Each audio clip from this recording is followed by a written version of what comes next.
I think there's a lot of things that go into it, Elena, with his situation. So we'll just see a little bit how he looks today from the training standpoint with not practicing and evaluate the group as a whole.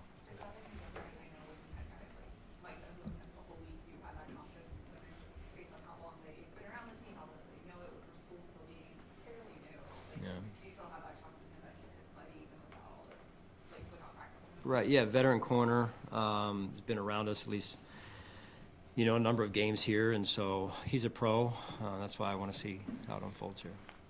With the weather, it's out of your control, I understand, but how do you prepare as best you can for what could or could not be there Sunday? Yeah, I mean, it takes a little bit more time, right, just to spend a little bit of time, not a little bit of time, but quite a bit of time to make sure that we're prepared for it, just like any game plan, and we're ready to adjust. As you said, it's not within our control, unfortunately, but the good man upstairs control, and we'll adjust when and where needed. What about your experience, obviously, going back to 17, the snow game, the wind game, all of this stuff? How does that help prepare you and your staff and your team for whatever may be thrown your way? Yeah, it's awareness, I think, John, more than anything, and experience that comes from that. So you're able to at least forecast what it could become and some of the adjustments that you need to make. It's all learning opportunities for us along the way. The unique thing is we have some new coaches here and also new players who have not been through those situations, so they're kind of wanting to know what it looks like and what adjustments were needed to be made going back to those games in particular.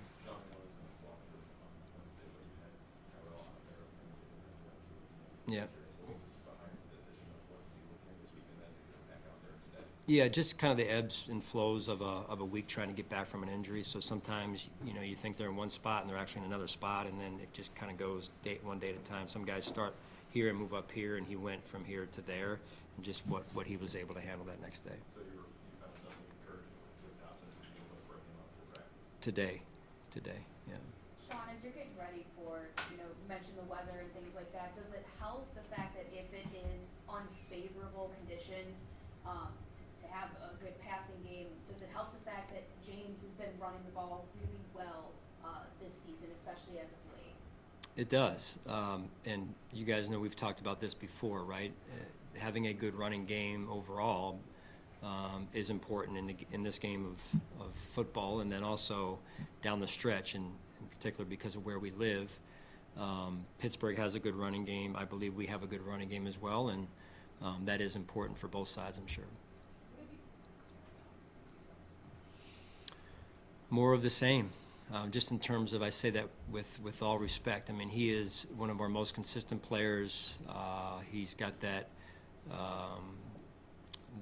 I may be not as gifted with my measurables, with his height and size, but you talk about a guy the size of a guy's heart, and he plays that way every play, every game that he's out there. And again, I mentioned the other week about Khalil having the respect and admiration in that locker room. Taron Johnson's another one, and I think that's a great quality as a player and a teammate. You mentioned on the radio about the decision to practice indoors or outdoors, and it's different every year. Mm-hmm. You have the variables. What about this year made you motivated you to practice indoors? Well, some of it is the footing.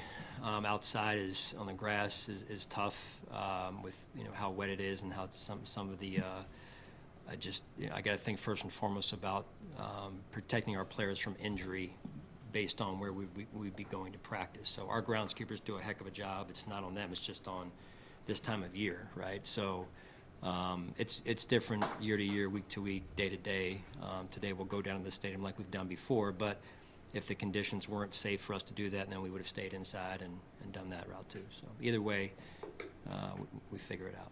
Hey, Sean, in the wind game, you had Josh throw it 30 times. In the wind game? Yeah.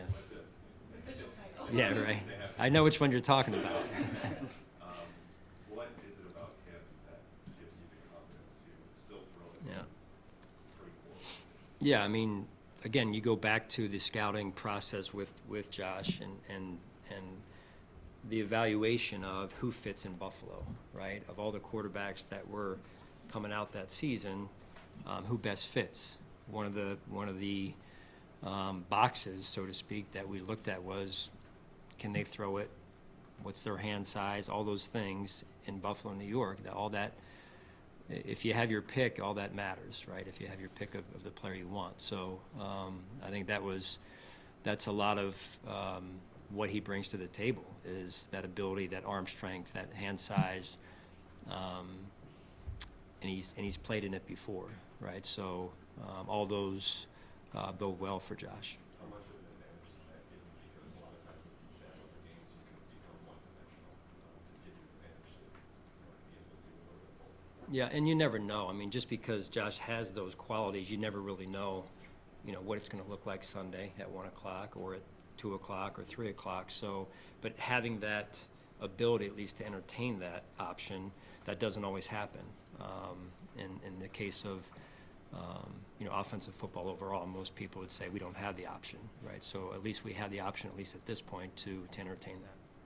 What is the impact of not having Key and replace so many snaps, Yeah. especially helping as a run block too? But how do you adjust to that and what is the impact? Yeah, hard to replace Gabe, really hard. I mean, he's such a valuable member of our team and what he does in the pass and the run game, and but full confidence in the other guys in the room to step up.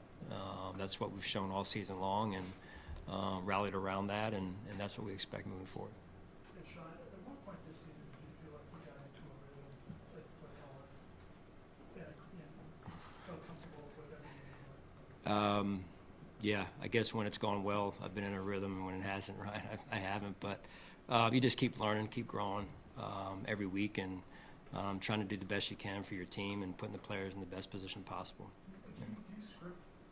I know offensive coaches always script their first 15.